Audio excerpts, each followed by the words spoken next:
They said no princess would ever choose him. Not the 9 who traveled from every corner of the realm, not the men born into noble houses, not the warriors whose names shaped history. But when Princess Haruka lifted her eyes after the 3rd assassination attempt, it wasn't the legendary samurai she saw. It was the Exiled Taishō, the man even assassins feared, the man she was never supposed to trust, and the man she would ultimately choose. Before we continue, if this opening pulled you in, please give this video a like and subscribe to support the channel. And tell me in the comments, where are you watching from? I truly enjoy seeing how far these stories travel. The arrow missed Princess Haruka's throat by the width of a prayer. She felt the wind of its passage, heard the wet thud as it buried itself in the wooden pillar behind her head, and understood with crystalline clarity that someone in her father's palace wanted her dead, not captured.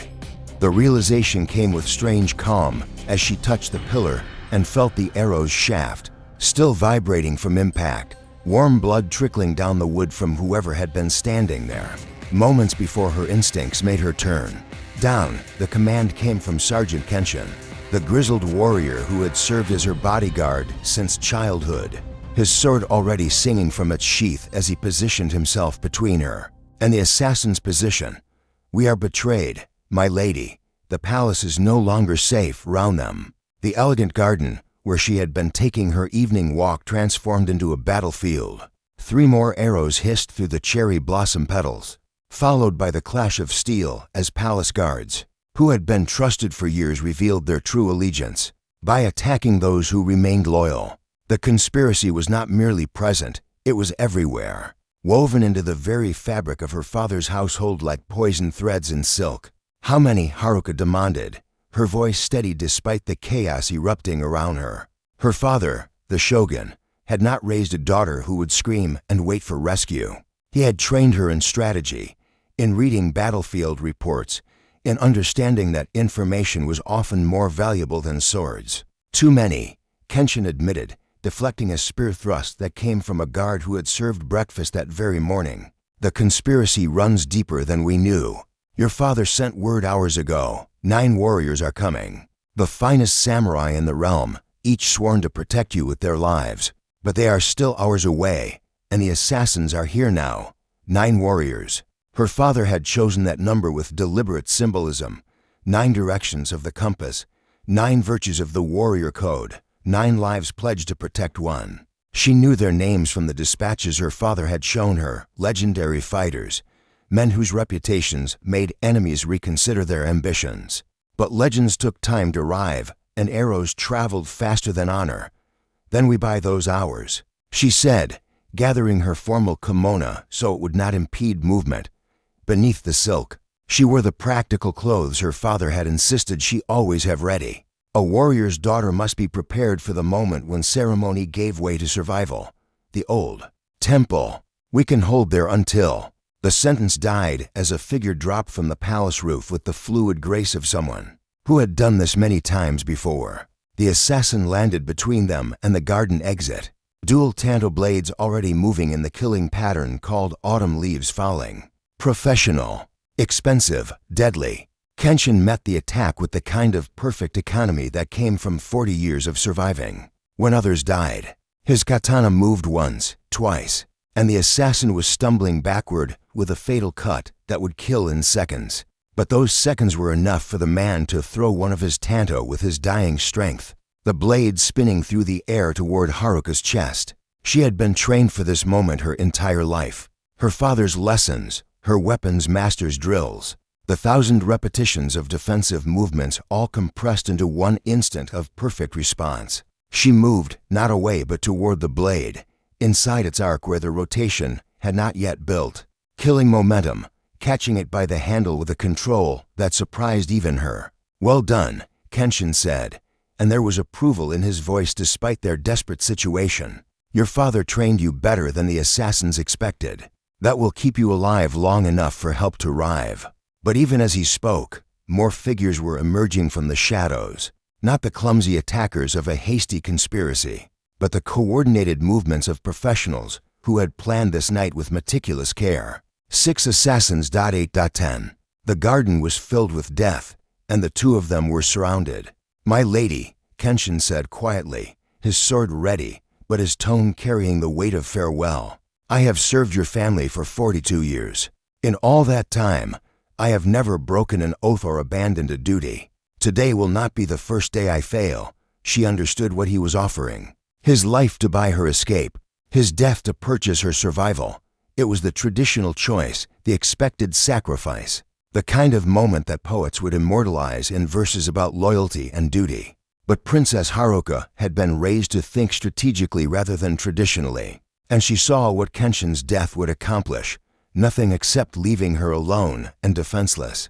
When the next wave of assassins came, "No," she said firmly. "We survive together or not at all. There must be another way." "There is."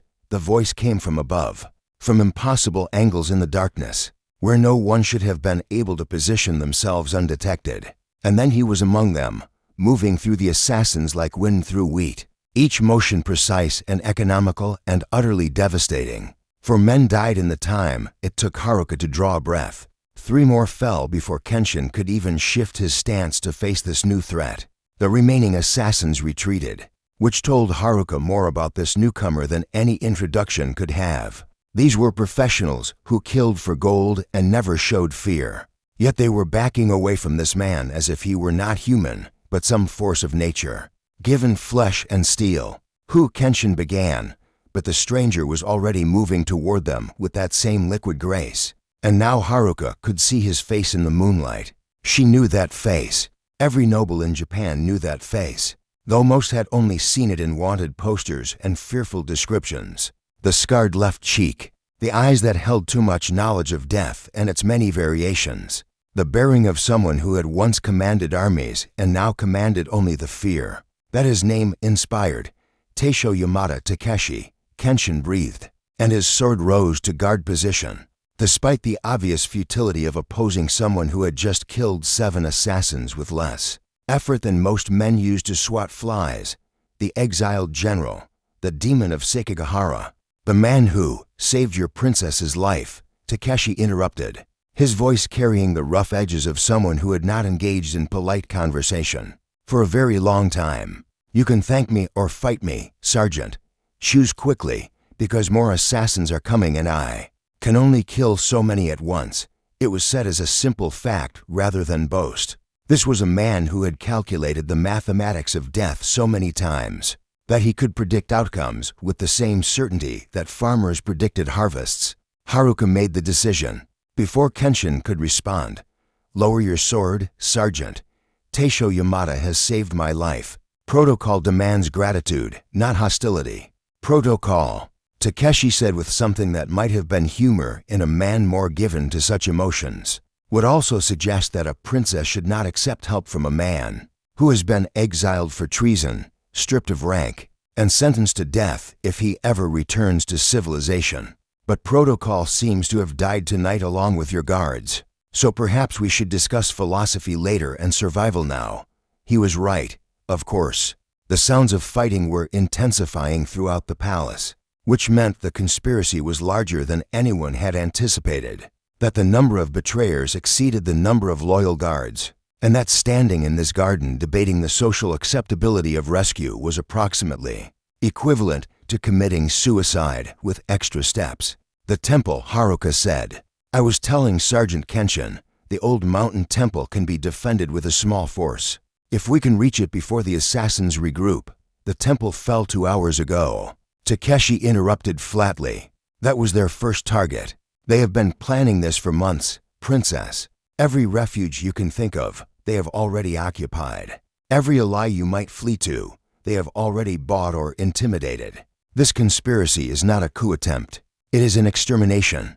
The words should have been terrifying, but Haruka found herself analyzing them with the same strategic detachment her father had trained into her. If Takeshi was correct, and the precision of tonight's attack suggested he was, then conventional responses would lead to conventional death. The assassins would have planned for every orthodox escape route, every traditional refuge, every predictable choice a princess in danger might make, which meant survival required unorthodox choices, unpredictable allies, decisions that protocol and common sense would reject, but that strategy might justify.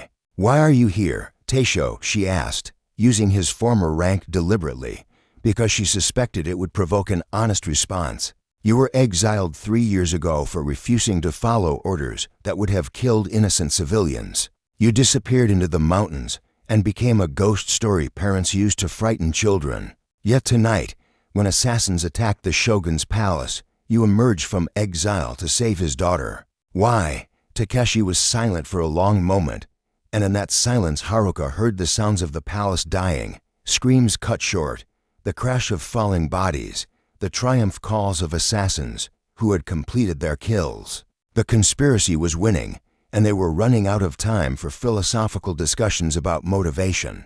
"Because," Takeshi said finally, and something in his voice suggested truth rather than tactical deception. 3 years ago I was given orders to massacre a village that had committed no crime, except existing in a strategic location. I refused those orders, and your father, the Shogun, exiled me rather than executed me. He could have taken my head and been legally justified. Instead, he gave me life and banishment.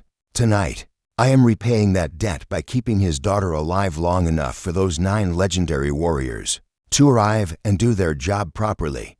"1 hour," Kenshin interjected, having apparently decided that Takeshi represented a more survivable option than the encircling assassins. "The 9 warriors your father summoned. Their fastest riders could reach the palace in 1 hour if they rode like demons. Can you keep the princess alive that long, exiled general?" "No," Takeshi said bluntly. "Not here. The palace is a killing ground now, and even I cannot defeat hundreds of assassins in close quarters where they control every corridor and shadow. But I know places in these mountains that exist on no map, where men like me hide when the entire world wants them dead. If we can reach those places before dawn, then yes, I can keep her alive for 1 hour, or 1 day, or however long it takes for proper help to arrive." It was not a reassuring answer. It was not a heroic declaration of absolute protection. It was the tactical assessment of a man who had survived countless battles by never lying to himself about the odds, and somehow, that brutal honesty was more comforting than any grandiose promise would have been. "Then we go," Haruka decided. "Sergeant Kenshin, you will accompany us. Taishō Yamada, you will lead. And if you prove treacherous, know that I am my father's daughter. I will kill you myself before allowing you to deliver me to his enemies." Takeshi's smile was like winter sunlight, present but offering no warmth. "Princess, if I prove treacherous, you will be the first to know because your death will be clean and quick, rather than what these assassins have planned. I am many things, but I do not waste time with elaborate betrayals when a simple knife would suffice." It was possibly the least comforting reassurance Haruka had ever received, and also somehow the most believable. This was not a man who dealt in pretty lies or false comfort.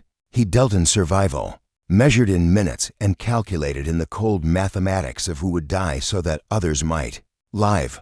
They moved through the palace like ghosts, following paths that Takeshi seemed to know better than the palace guards themselves, which raised interesting questions about how often the exiled general had been surveilling the shogun's residence and for what purpose. But those were questions for later. For a time, when assassins were not checking every shadow and corridor for their escape target, the bodies they passed told the story of how thoroughly the conspiracy had penetrated the palace's defenses. Guards who had served faithfully for years lay dead beside their posts, killed by comrades they had trusted. Servants who had done nothing except be in the wrong place at the wrong time sprawled in corridors, their blood soaking into expensive carpets. This was not merely assassination, it was purge, systematic and complete. "Who orchestrates such a thing?" Haruka whispered as they paused in a darkened gallery, waiting for a patrol to pass.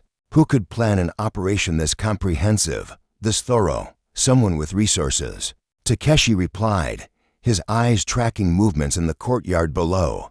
"Someone with patience. Someone who understands that killing a princess is meaningless unless you also kill everyone.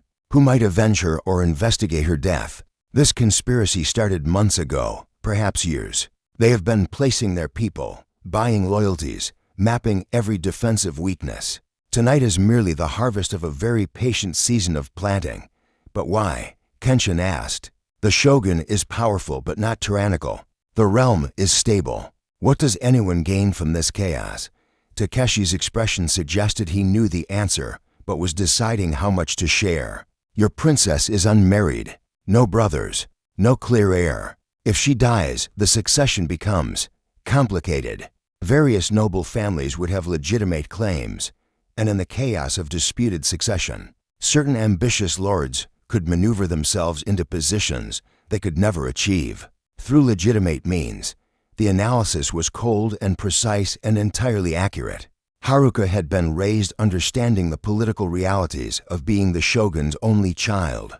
Her marriage would determine the future of the realm. Her survival was essential to stability, and her death would be the match that could ignite a civil war consuming all of Japan. So we are not fighting assassins, she said slowly, understanding dawning. We are fighting the opening move in a war for control of the shogunate itself. Now you think like your father, Takeshi acknowledged, which means you understand why keeping you alive is not merely about honor or duty, or repaying debts. It is about preventing the deaths of thousands in a civil war that would destroy everything your father has built. They reached the palace's outer wall without encountering direct opposition, though the sounds of searching had grown more organized.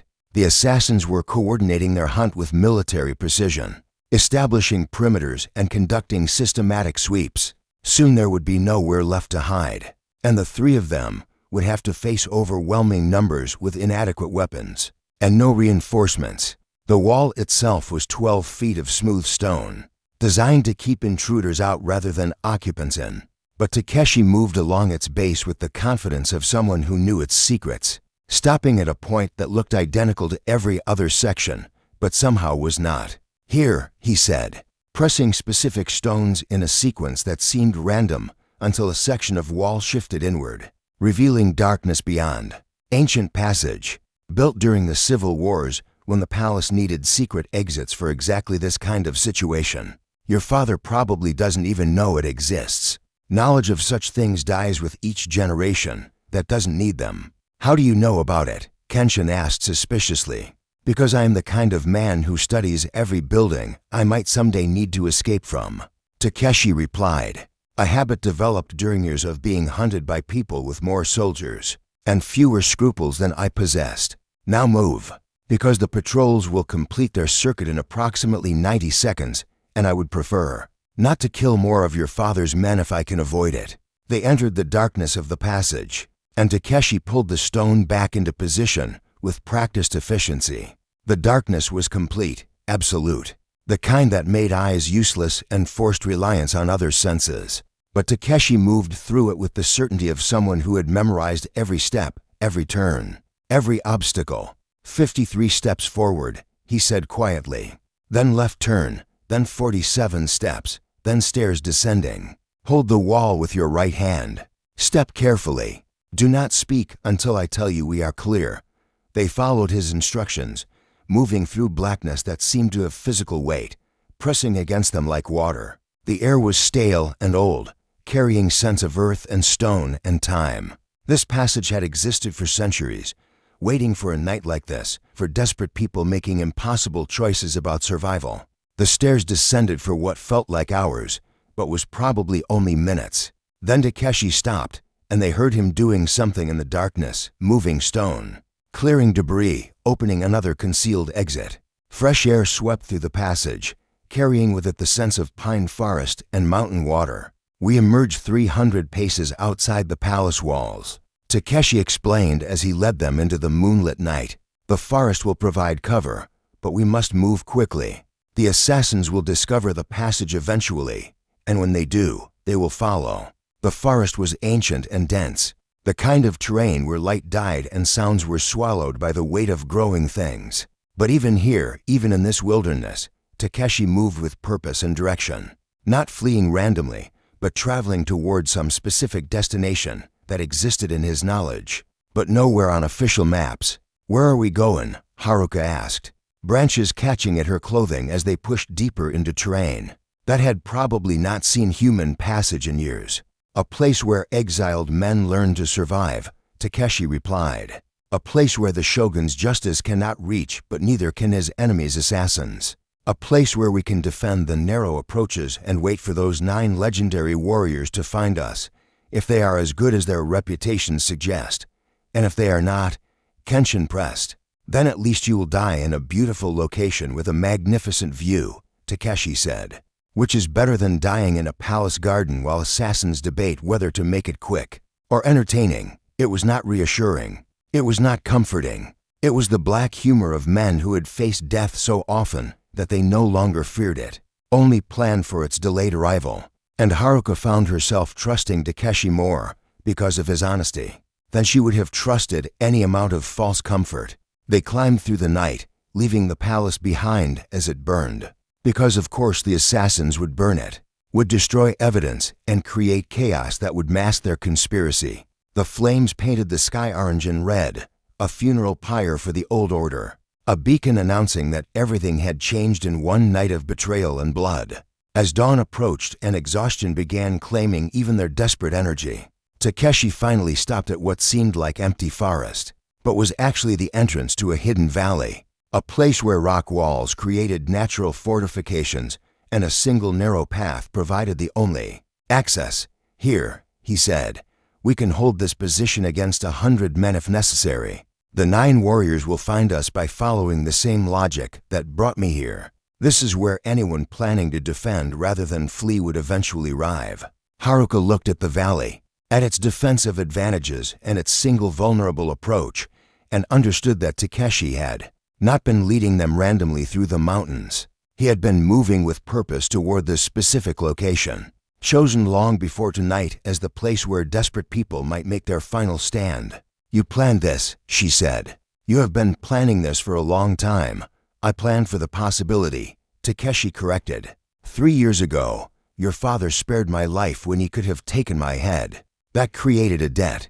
I am a man who pays his debts. So yes, I planned for the day when that debt might be called, and I prepared a place where I could fulfill it, by keeping me alive until the 9 warriors arrive. Yes, and after they arrive, after your debt is paid.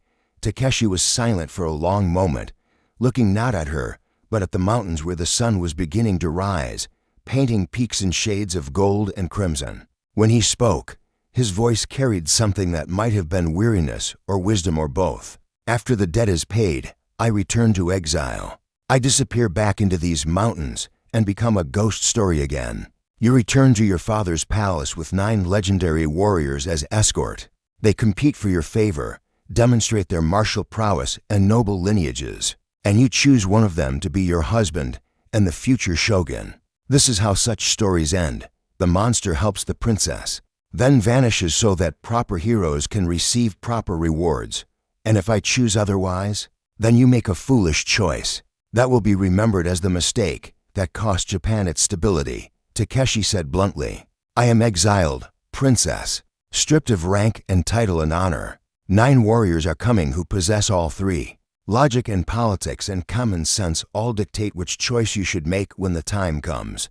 But as the sun rose and they settled into defensive positions to wait for the 9 legendary warriors, who were riding through the mountains with speed born of urgency, Haruka found herself thinking about choices and logic and the difference between what common sense dictated and what the heart understood. She was the shogun's daughter, trained in strategy and politics and the cold mathematics of power. But she was also a woman who had watched Takeshi kill 7 assassins to save her life, had followed him through darkness trusting his word, and had seen how he moved through the world, not with the arrogance of those who had never known defeat, but with the careful honor of someone who had lost everything except his principles and found that those principles were enough. The 9 warriors would arrive soon. They would be impressive and legendary and everything that tradition demanded. But as she watched Takeshi prepare their defensive position with the efficiency of someone who had learned survival through necessity rather than training, Haruka wondered whether the choice she was supposed to make was actually the choice she would make when the moment came. Behind them, the palace still burned, smoke rising into the morning sky like a prayer for the dead. And ahead of them, somewhere in those mountains, 9 legendary warriors were riding toward a meeting that would determine the future of Japan, though perhaps not in the way anyone expected. The 9 warriors arrived not as a unified force, but as 9 individual storms, each approaching the hidden valley from different directions, as if they had independently calculated the same tactical conclusion that Takeshi had reached. Princess Haruka watched them come, and even from a distance she could identify each by reputation alone. These were men whose deeds had become legend, whose names were spoken with reverence or fear depending on which side of their swords you stood. The first to arrive was Hayato the Swift, whose blade was said to move faster than thought itself. He appeared on the eastern ridge like morning mist given form, his horse barely winded despite what must have been a brutal night ride through mountain terrain. His bow to the princess was perfunctory. He had not come for ceremony but for duty, and his eyes were already assessing the valley's defensive positions with professional interest. "Princess Haruka," he said, his voice carrying the clipped precision of someone who wasted neither words nor motion. "Your father sends his regards and his 9 best warriors. Though it appears you have already found protection of questionable origin." His gaze shifted to Takeshi, and something dangerous flickered in those eyes, recognition, perhaps, or the warrior's instinct that sensed a superior predator sharing the same territory. "The demon of Sekigahara," Hayato continued, his hand drifting toward his sword hilt with the unconscious readiness of a man who had survived by never being slow to draw. "I heard you were dead, or insane, or both. Yet here you stand, in the company of the woman we were sent to protect. How convenient." Convenient would have been 9 legendary warriors arriving before the assassins. Takeshi replied without heat, his posture relaxed, but his eyes tracking every micro-movement Hayato made. "I was simply ensuring the princess survived long enough to meet her proper protectors. My work is done. I will leave." "No." Haruka's voice cut through the tension like a blade through silk. "Taishō Yamada stays. He has earned that right through blood and action, and I will not dismiss him because his presence makes others uncomfortable." Hayato's expression suggested he was recalculating everything he thought he knew about the situation. Princesses were supposed to be grateful and passive, accepting rescue with demure appreciation. They were not supposed to defend exiled generals or use command voices. That made legendary warriors reconsider their assumptions. Before the argument could develop, the second warrior arrived, Akira the Mountain, whose size and strength were said to be supernatural. He rode a horse bred specifically for bearing his immense frame, and when he dismounted, the ground seemed to acknowledge his presence with small tremors. His laugh was a thunder-given voice as he surveyed the scene. The demon of Sekigahara and the Swift arguing over who gets to protect a princess. His joy was genuine, the delight of someone who had found an unexpectedly interesting situation. "This morning becomes better with each moment. Tell me, demon, how many assassins did you kill last night?" "I hope you left some for the rest of us." 7, Takeshi replied, and something in his tone suggested respect for Akira's directness. "There are hundreds more in the palace and spreading through the mountains. I am certain your blade will find employment." The remaining warriors arrived in quick succession, each carrying reputations that had made them legends.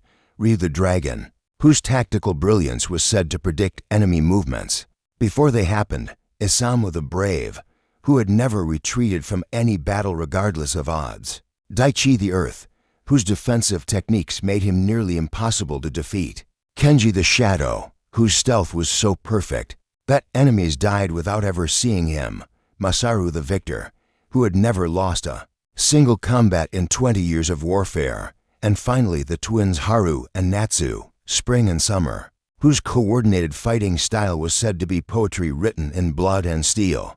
9 warriors, 9 legends, each one capable of affecting battles through individual action, each one chosen by the shogun to protect his daughter, each one expecting to compete for her favor and ultimately her hand in marriage, because this was how such things worked in a realm where political alliances were forged through noble marriages, and the strongest warrior proved worthiest to rule. But as they settled into the valley and began establishing proper defensive perimeters, because legendary warriors were still fundamentally soldiers who understood tactics and preparation, Haruka noticed something interesting in how they interacted with Takeshi. There was wariness, yes, and suspicion born of his exiled status, but there was also a peculiar respect. The kind that warriors reserved for someone whose skills had been proven not in tournaments, but in survival against odds that should have killed them. It was Ryu who finally addressed what everyone was thinking. The dragon was a thin man who moved with the careful precision of someone whose body was merely a vehicle for his calculating mind. When he spoke, others listened because his predictions had saved thousands of lives over years of warfare. Taishō Yamada, he said, using the exiled general's former rank with deliberate significance. I was at Sekigahara. I witnessed what you did there, how you refused orders to massacre civilians, how you turned your troops against your own commanders rather than slaughter innocents, how you held a bridge for 6 hours against superior forces so that non-combatants could escape. Your exile was political necessity, not moral judgment. Every warrior worth his sword knows this. The statement hung in the mountain air like a challenge to anyone who would dispute it. The other warriors shifted, some nodding agreement, others maintaining careful neutrality. But none of them disagreed, which itself was significant. The dragon speaks truth, Akira added, his massive arms crossed, but his expression thoughtful rather than hostile. Exile marks you as dangerous to superiors, not dishonorable to peers. There is a difference. I would stand beside you in battle without hesitation, as would I, said Kenji the Shadow, materializing from concealment so perfect that even Takeshi had not detected his approach, which clearly annoyed the exiled general more than he cared to admit. The question is not whether you can be trusted, but what happens now that the princess has 9 sworn protectors and 1 complicated ally? I leave, Takeshi said flatly. My debt is paid. The princess has proper protection. My continued presence serves no purpose except to create political complications that she does not need. What if I need you to stay? Haruka's question stopped all conversation, all movement, all breathing. 8 of the 9 warriors looked at her with varying expressions of shock. This was not how such situations were supposed to develop. The princess was meant to thank her rescuer graciously, then focus attention on the proper suitors who had arrived to compete for her hand. But Ryu the dragon was smiling, a thin expression that suggested he had predicted exactly this outcome, and was pleased to see his calculations proven correct. The princess values demonstrated competence over theoretical reputation, a reasonable position given recent events. It is more than that, Haruka said, and her voice carried the same authority that her father used when making decisions that would reshape the realm.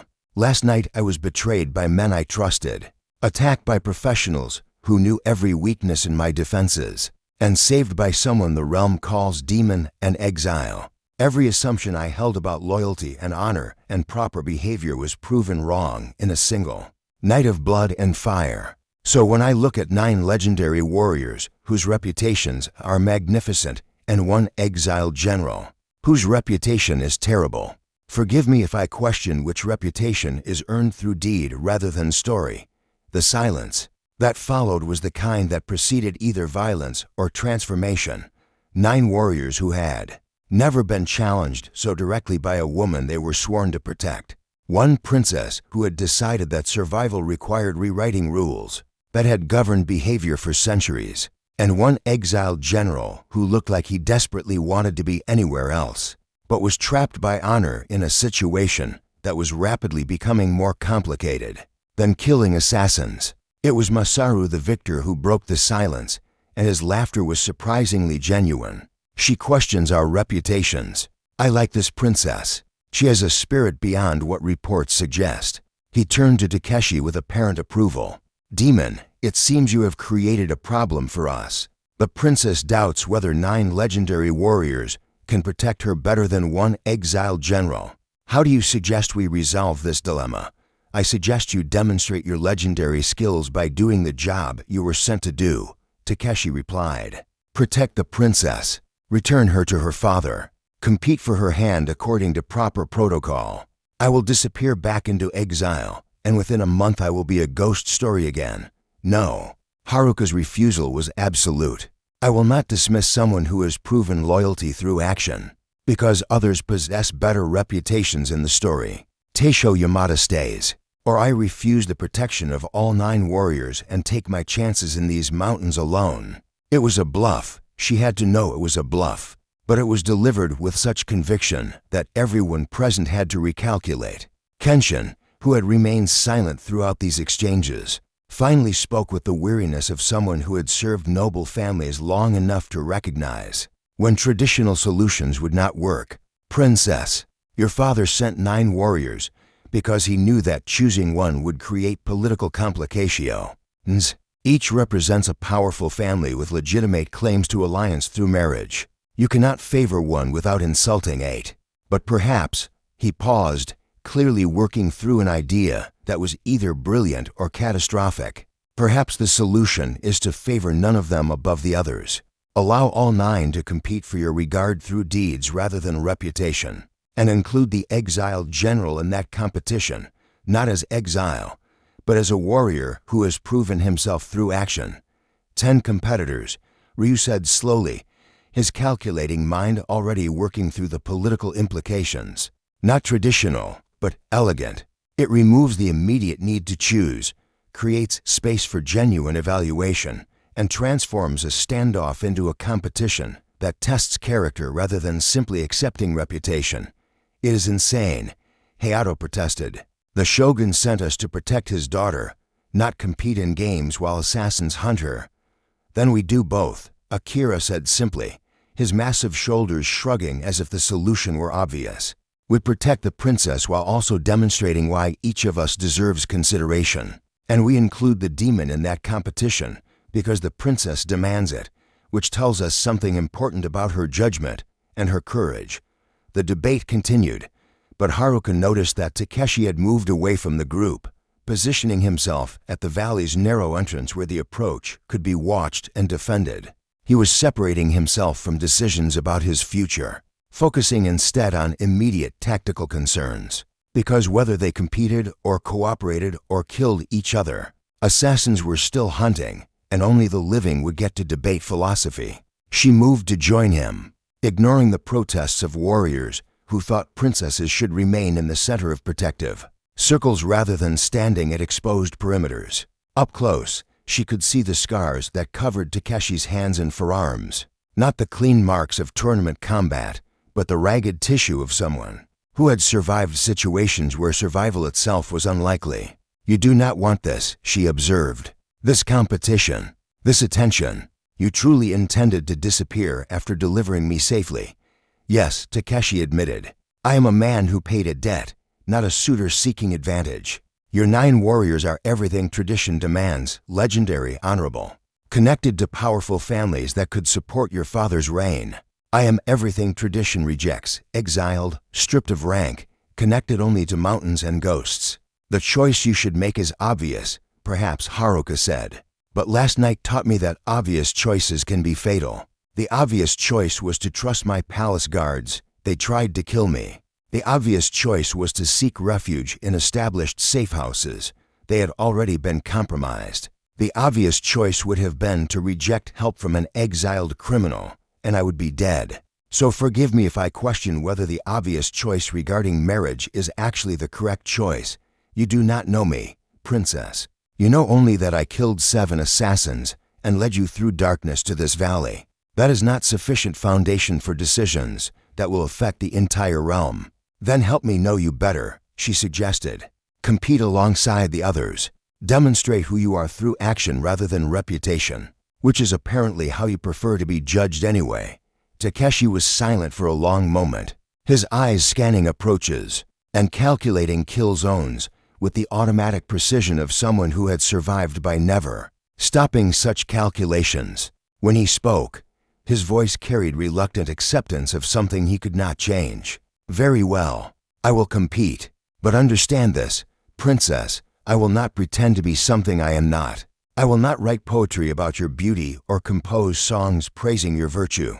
I will not perform elaborate courtship rituals or engage in political maneuvering for your family's favor. I will simply do what I do, survive, protect, and tell uncomfortable truths when comfortable lies would be easier. If this is what you want from a competitor, then I will provide it. But do not expect me to transform into something suitable for ceremonial appearances at court. I expect you to be exactly who you are," Haruka replied, "which is already more than I can say for most people I have known. The conversation was interrupted by a shout from Haru, or possibly Natsu. The twins were difficult to distinguish at distance, who had been scouting the approaches to the valley. Movement on the western ridge, multiple targets, moving with coordination, not civilians. Instantly, the warriors shifted from philosophical debate to combat readiness with the smooth efficiency of professionals who had done this transition thousands of times. Weapons were checked, positions were assumed, sight lines were calculated. Within seconds, 10 warriors, because apparently Takeshi was now included in their number whether he liked it or not, had transformed the valley into a killing ground, where every approach was covered and every defensive advantage maximized. How many? Ryu called out, his mind already planning tactics based on numbers and terrain. 20 visible, the twin replied, but movement patterns suggest more in concealment. Professional deployment. These are not random hunters who stumbled upon our location. The conspiracy found us faster than expected, Takeshi observed. Either they are better than I estimated, or someone informed them of this location. The implication hung heavy, a traitor among them, or information leaked through channels they had not secured. But there was no time to investigate treachery when assassins were approaching, and the priority was survival first, investigation later. Defensive positions, Ryu commanded, his tactical brilliance taking charge of the situation. Hayato, high ground with a bow, thin their numbers before they reach engagement range. Akira, hold the entrance, nothing gets past you. Isamu and Daichi, secondary positions flanking the approach. Kenji, move through their formation and create chaos from within. Masaru, a mobile reserve, supports wherever pressure is greatest. Haru and Natsu, protect the princess directly. Demon, I know what I do, Takeshi interrupted, already moving toward a position that looked useless, but was actually perfect for exactly the kind of ambush he specialized in. I have been killing assassins in the mountains for 3 years. You may be legendary, but I am experienced. The assassins came at them with the coordinated aggression of professionals, who knew their target could not retreat further and had to be eliminated regardless of cost. 20 became 30 as more emerged from concealment, then 40 as the full scope of their force revealed itself. This was not a probing attack but a committed assault designed to overwhelm through superior numbers and simultaneous pressure from multiple directions. Hayato's arrows fell like divine judgment, each shaft finding a target with the precision that had made him legendary. But even his incredible speed could not thin numbers fast enough for every assassin who fell. 2 more pressed forward, accepting casualties as inevitable cost of mission completion. Akira held the valley entrance like his namesake mountain, immovable and implacable, his massive sword creating a barrier of steel and strength that nothing could pass. Bodies piled before him, but still they came, climbing over their dead to reach the defenders beyond. The battle unfolded with brutal efficiency, each legendary warrior demonstrating exactly why reputations had been earned. Isamu fought with the reckless courage that made retreat impossible, his twin swords creating a whirlwind of death that forced assassins to choose between advancing toward certain death or retreating toward uncertain survival. Daichi's defensive techniques transformed his body into an impenetrable fortress. Blades that should have killed him somehow found only armor or empty air. While his counter-strikes were surgical in their precision, Kenji had disappeared completely. But assassins began dying from impossible angles with wounds that suggested he was everywhere and nowhere, a shadow given steel and purpose. Masaru moved through the battlefield like wind through wheat, appearing wherever the defensive line was weakest, reinforcing positions before they could collapse, his blade finding targets with the certainty of someone who had never known defeat. The twins Haru and Natsu fought as if they shared a single mind, their coordinated movements creating patterns of attack and defense that seemed choreographed, but were actually the result of decades fighting beside each other. Where one struck, the other defended. Where one advanced, the other covered retreat.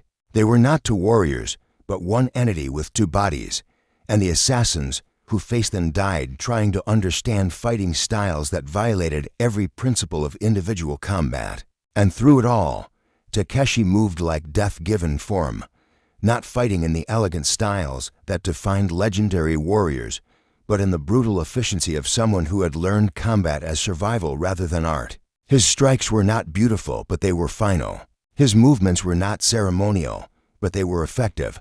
Assassins who engaged him died quickly. Those who avoided him lived slightly longer. And the message was clear. The demon of Sekigahara had earned his reputation not through tournament victories, but through the kind of kill-or-die scenarios where style mattered less than results. Princess Haruka watched from her protected position, defended by guards, but also analyzing everything she witnessed. Each warrior revealed character through combat: Hayato's cold efficiency, Akira's joyful strength, Isamu's fearless aggression, Daichi's patient defense, Kenji's invisible precision, Masaru's confident dominance, the twins' perfect coordination, and Takeshi's brutal honesty. He fought not to demonstrate skill, but to eliminate threats, not to earn admiration, but to ensure survival. There was something pure in that approach, something that cut through ceremony and tradition to the fundamental truth that all the beautiful techniques and legendary reputations meant nothing if you were dead. The battle lasted 17 minutes by Haruka's count, though it felt like hours. When it ended, 42 assassins lay dead or dying around the valley's approaches, and 10 defenders stood bloodied but alive. The victory was complete, but the cost was apparent.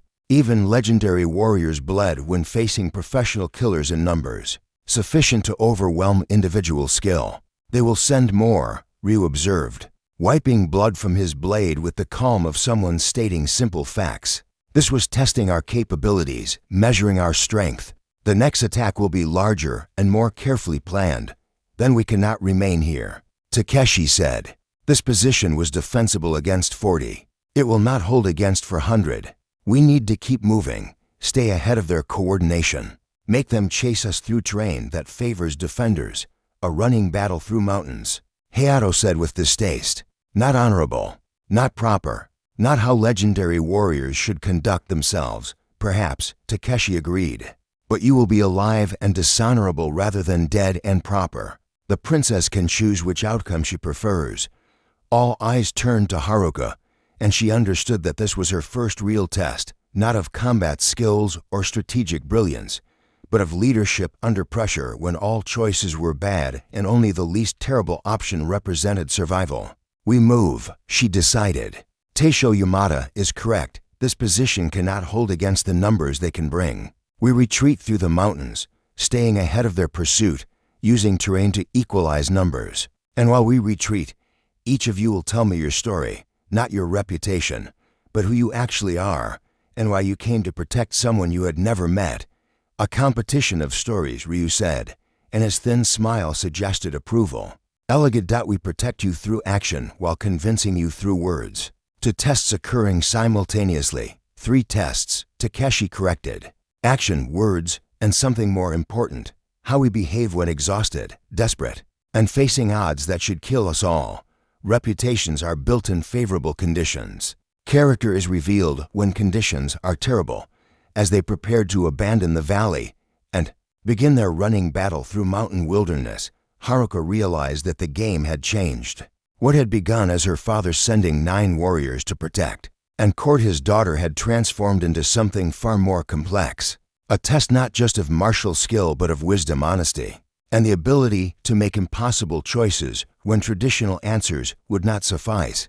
9 legendary warriors, 1 exiled general, and 1 princess who was beginning to understand that the choice she would eventually make would matter not just for personal happiness but for the future of a realm that stood balanced between stability and chaos.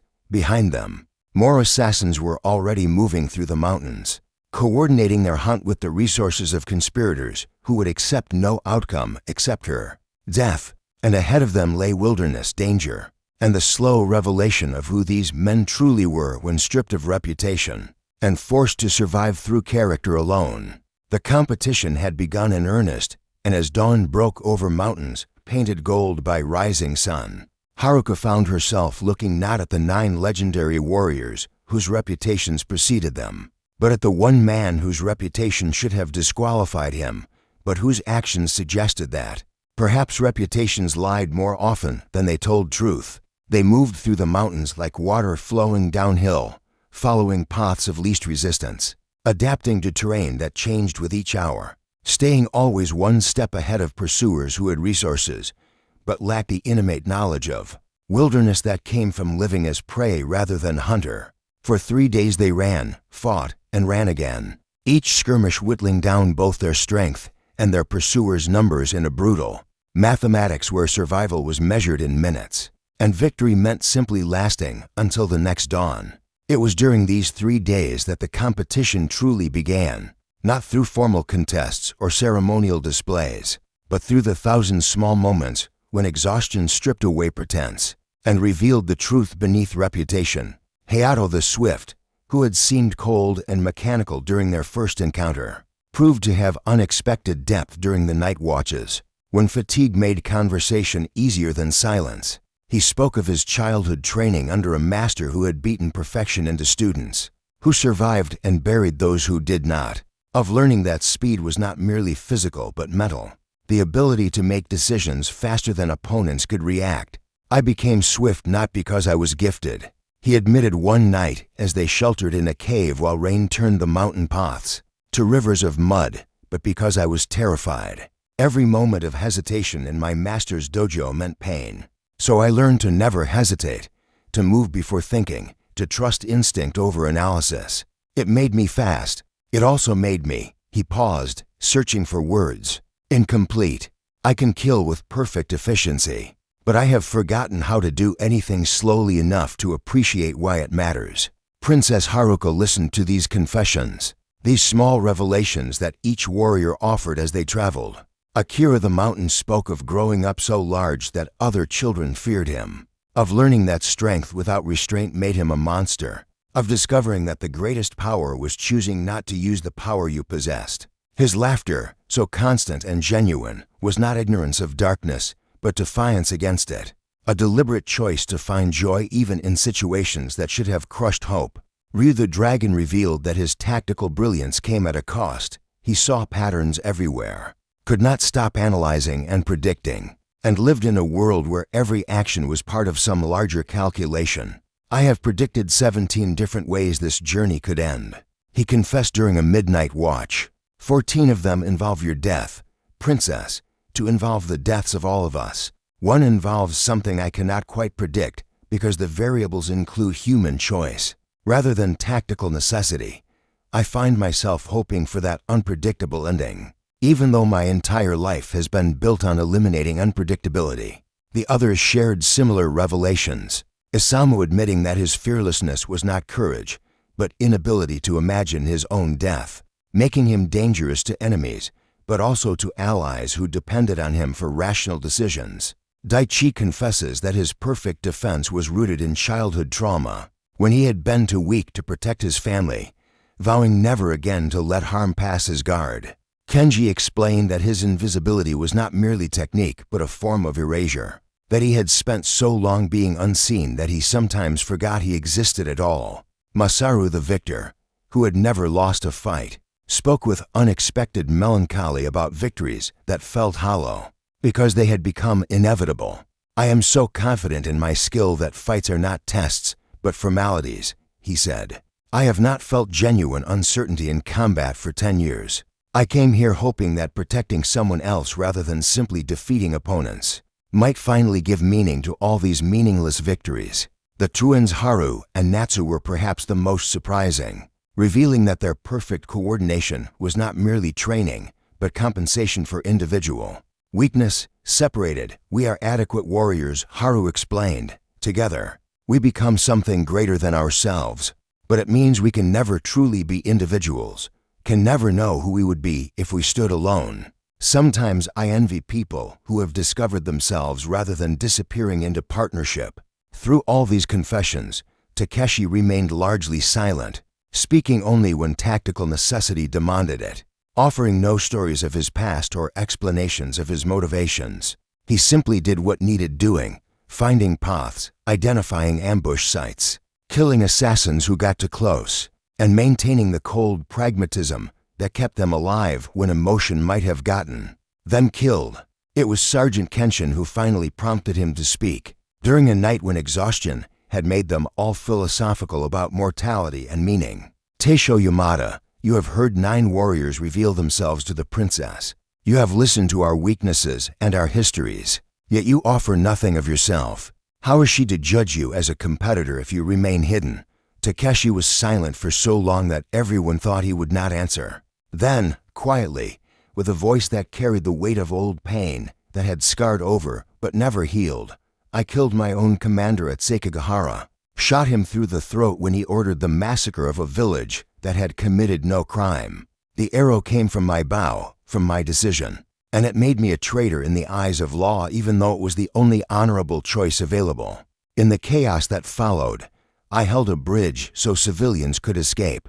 6 hours of fighting where every moment felt like the last, where I expected death with each breath. I survived, but everyone I commanded died buying time for innocence to run. He paused, and in the firelight his scars seemed to tell stories of their own, each mark a memory of survival when death would have been easier. The Shogun could have executed me, should have executed me, by every law and tradition that governs this realm. Instead, he exiled me with the understanding that I was to disappear and never return.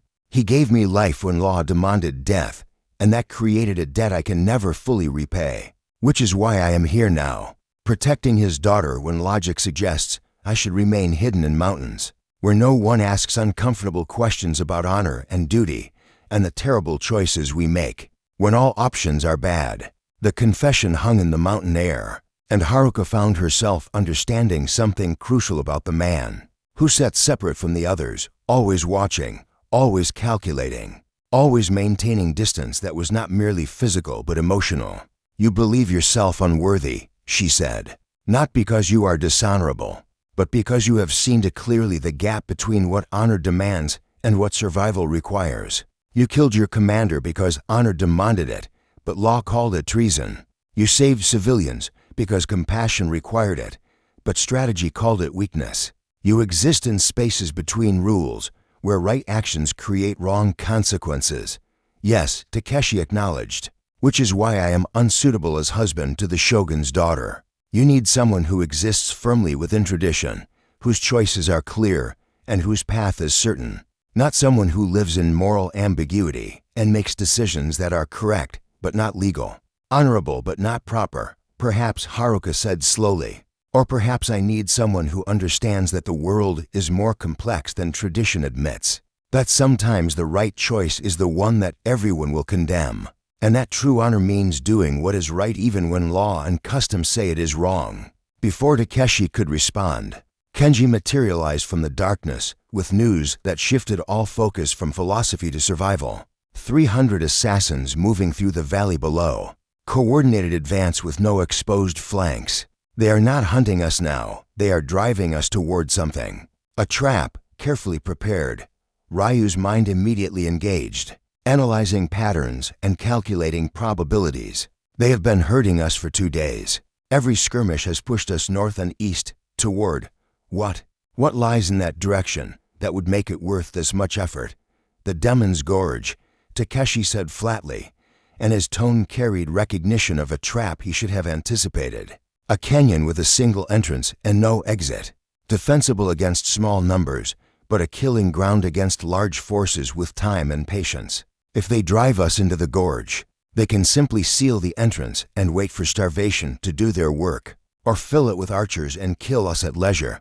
Then we do not go to the gorge, Hayato said. We break through their line, escape their encirclement, and find another route.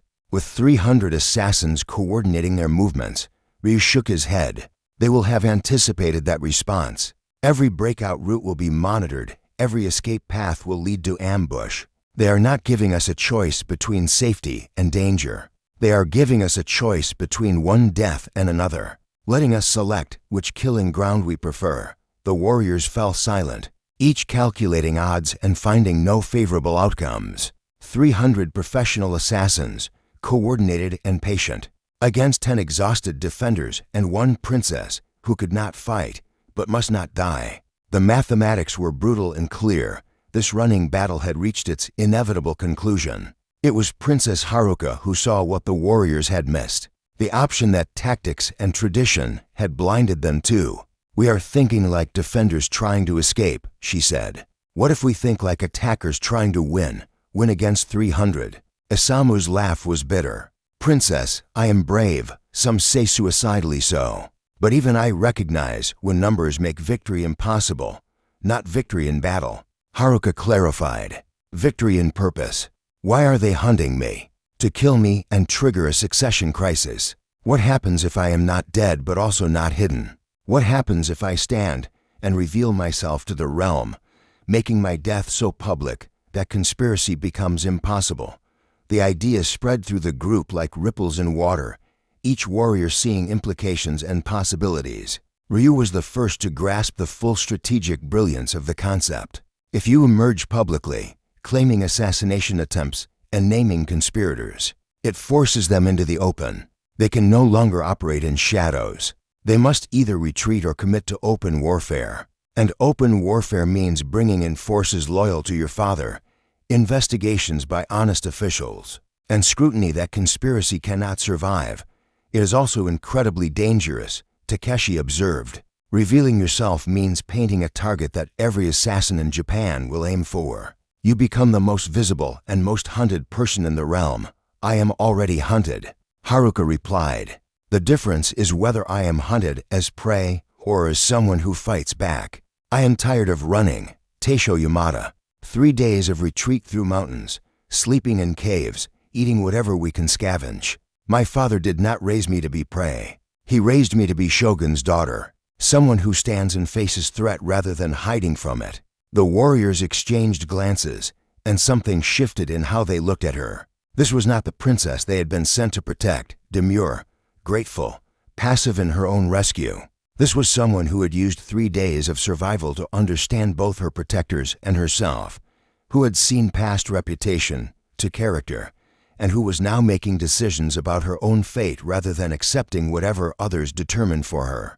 "The nearest city is Takayama," Akira said thoughtfully. 2 days travel at a hard pace. It has a garrison loyal to your father, magistrates who cannot be easily corrupted, and enough witnesses that conspiracy becomes difficult. If we can reach Takayama and make your presence known, the political situation changes completely. They will anticipate this move, Hayato warned. Every route to Takayama will be watched, every approach will be trapped. Then we do not sneak, Haruka decided. We announce our intention and dare them to stop us. We move openly, with banners if we have them, making ourselves as visible as possible. We transform from fleeing targets into an advancing force, small but legitimate. Princess and her sworn protectors traveling to the city for official purposes. It is insane, Masaru said. But he was smiling. Tactically unsound, strategically questionable, and exactly the kind of bold move that might work because no one expects us to do something this brazenly dangerous. "I like it. I hate it," Takeshi said bluntly. "Every instinct I have developed from 3 years of survival screams that making yourself visible is how you die." But he paused, and something in his expression suggested internal struggle between tactical sense and recognition of political reality. "But the princess is correct that prey cannot win, only delay losing. If we must die, better to die advancing towards something than retreating from everything." The decision was made. They began preparations with the efficiency of professionals who understood that bold plans required meticulous execution. Ryu calculated optimal routes that balanced directness against defensibility. Hayato scouted approaches and identified ambush sites to avoid. Akira and Isamu positioned themselves as vanguard, their strength and courage creating a spearhead that would punch through opposition. Daichi and the twins became rear guards, ensuring nothing flanked or pursued unseen. And Takeshi, despite his protestations about visibility and tactical insanity, became the plan's architect, shaping their advance with the same cold precision he had used for their retreat. Because if they were going to do something this dangerous, they would do it correctly, with maximum chance of survival even when that chance was minimal. They moved at dawn, no longer hiding, but advancing with deliberate visibility. Haruka rode in the center of their formation, and if she felt fear at being so exposed after 3 days of hiding, she showed no sign of it. She rode like what she was, Shogun's daughter, legitimate authority in this realm, someone who had every right to travel openly rather than skulking through wilderness like a criminal. The assassins saw them immediately, of course. How could they not? When 10 warriors and 1 princess moved openly on roads rather than hiding in forests. But the visible advance created exactly the confusion Haruka had predicted. Were they fleeing into a trap, or were they aware of surveillance and advancing anyway? Did they have reinforcements nearby that made bold movement reasonable? Or were they simply desperate and choosing death on their own terms? The uncertainty created hesitation, and hesitation gave them momentum. They covered 10 miles before the first serious attack came. 50 assassins, who had positioned themselves for ambush, but found themselves facing warriors, who had anticipated the ambush and prepared counter-tactics. The battle was brief and brutal. Hayato's arrows thinned their numbers while Akira and Asamo crashed through their center. Like an avalanche given purpose, Ryu directed positioning with the precision of someone who had predicted this exact encounter and prepared optimal responses. The twins flanked and devastated, their coordination turning individual skill into devastating synergy. Kenji killed from shadows, Masaru dominated through pure martial perfection, and Daichi held defensive positions that assassins could not breach. And Takeshi moved through the chaos like wind through leaves, not commanding or directing, but simply being where he needed to be, killing what needed killing, protecting what needed protection, existing in that space between planning and action where instinct and experience merged into something that looked like precognition, but was simply deep understanding of violence and its patterns. The second attack came at a river crossing. 75 assassins, who tried to catch them in water where movement was slow and defense was difficult. But Ryu had predicted this tactic, and the crossing had been planned to minimize vulnerability. The assassins died in water that ran red, their numbers and planning insufficient against warriors who combined individual brilliance with cooperative coordination. By the time they reached Takayama's outer districts, they had fought 7 separate engagements, killed nearly 200 assassins, and proven that 10 warriors and 1 princess could not be stopped by numbers alone when strategy and courage combined with legitimate purpose. The city garrison, seeing the shogun's daughter and her bloodied escort arriving in daylight rather than fleeing through darkness, mobilized immediately. Within hours, official investigations were launched.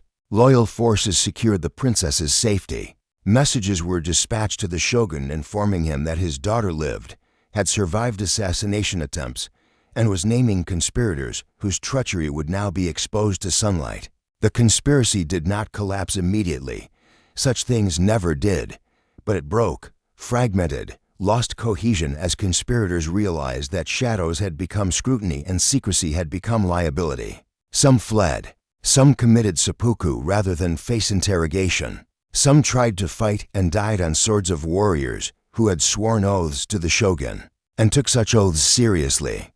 In the aftermath, when safety had been secured and immediate threats had been eliminated, Princess Haruka found herself facing the decision that all of this had been building toward. Which of her protectors would she choose as husband and future shogun? The 9 legendary warriors stood before her in a formal array, each having proven themselves through blood and action, each representing powerful families and political alliances, each having revealed themselves during 3 days of survival that had stripped away pretense, and standing separate, as always, was Takeshi the Exiled, the demon of Sekigahara, the man who had saved her life, who had led them through darkness, who had fought beside legendary warriors and proven himself their equal in every way that mattered, while remaining unequal in every way that law and tradition measured. "I have learned something important these past days," Haruka said, her voice carrying the authority that came from having survived, when survival should have been impossible.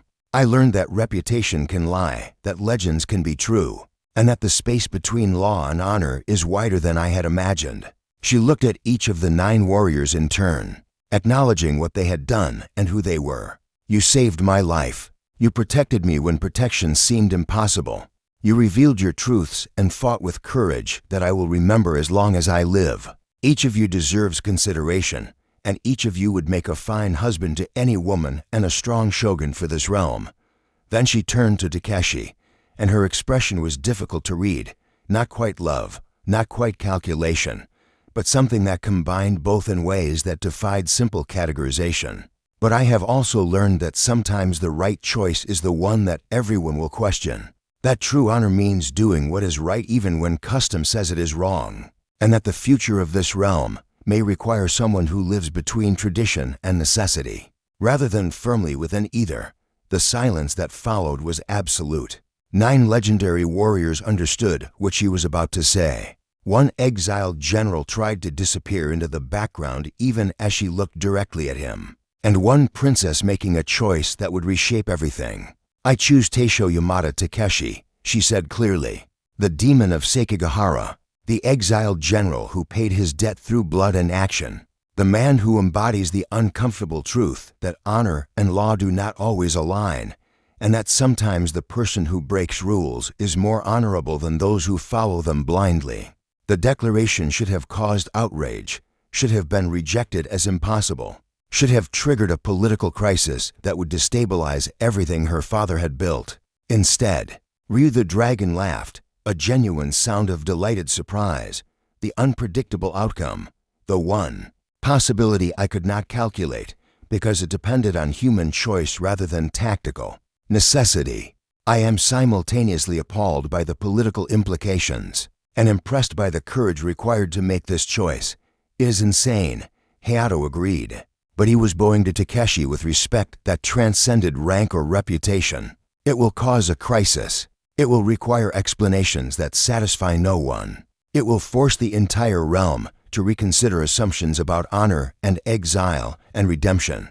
But perhaps that is exactly what this realm needs. Someone who proves that exile can be survived, that honor can be reclaimed, and that past mistakes do not define future possibilities. One by one, the legendary warriors acknowledged her choice, some with approval, some with concern, all with respect for a princess who had chosen courage over convention and future over tradition. And Takeshi, the exiled general who had spent 3 years trying to disappear, found himself facing the one fate he had never anticipated, being chosen, being seen, being called back from shadows into light by someone who had looked past reputation to the truth beneath. Princess, he said quietly, I am not what tradition demands. I am not what your father hoped for. I am not even what common sense would suggest as a suitable match for the shogun's daughter. Are you certain this is the choice you want to make? No, Haruka admitted honestly. I am not certain of anything except that these past 3 days have taught me more about honor, courage, and wisdom than years of formal education. You saved me when you could have remained hidden. You fought when you could have fled. You revealed uncomfortable truths when comfortable lies would have been easier. That is what I choose, someone who values truth over comfort, action over reputation, and honor over law when the two are in conflict. That I accept, Takeshi said. And for the first time since Haruka had met him, something like hope flickered in his eyes. The possibility that exile was not permanent, that redemption was not impossible, and that sometimes the most broken people could be given chances to rebuild themselves into something stronger than they had been before the breaking.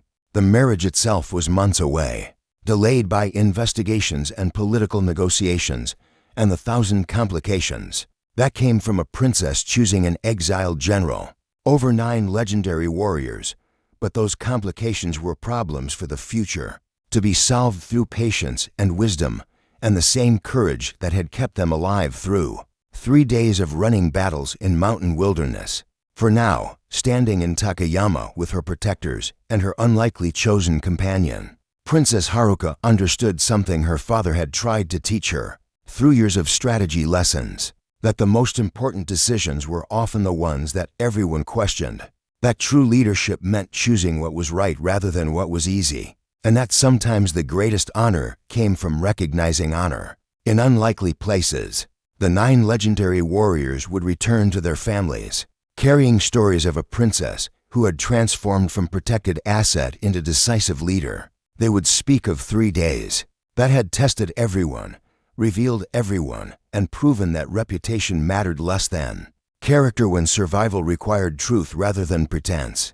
and they would tell the story of how the demon of Sekigahara had been given a chance for redemption, not through grand gestures or heroic proclamations, but through the simple recognition that a man who had chosen honor over law once might be trusted to make similar choices again when the future of the realm depended on someone who understood that right and legal were not always the same thing. As the sun set over Takayama, painting mountains in shades of gold and crimson, Haruka stood beside Takeshi and watched 9 warriors prepare to depart.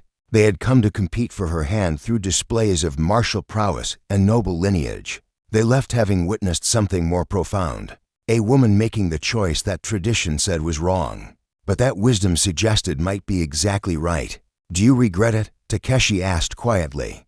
Choosing someone like me over 9 men who represent everything your realm values. Ask me in 10 years, Haruka replied. After we ruled together, faced crises together, made impossible decisions together. Ask me when I can see whether choosing courage over convention was wisdom or folly. And what do you think the answer will be? She smiled, and in that expression was confidence born not from certainty, but from willingness to accept uncertainty and transform it into possibility. I think the answer will be that we made our own path, rather than following one laid out by tradition. And that sometimes, the most important stories are the ones that begin with everyone said it was impossible, but we chose to try anyway. Thank you for staying with me until this point. Your time means a lot. If you haven't yet, please like the video, subscribe, and share it with someone who enjoys stories from feudal Japan. That simple gesture helps the channel more than you can imagine. The mountains stood eternal and unchanging, witnesses to another chapter in Japan's long history. A chapter that would be remembered not for the 9 legendary warriors who competed for a princess's hand, but for the princess who chose the 10th competitor, the exiled general whom everyone feared, and proved that redemption was possible when someone was brave enough to offer it and wise enough to accept it. And if you'd like to continue this journey, click the card appearing on your screen. I've chosen another story you'll enjoy. I'll meet you there.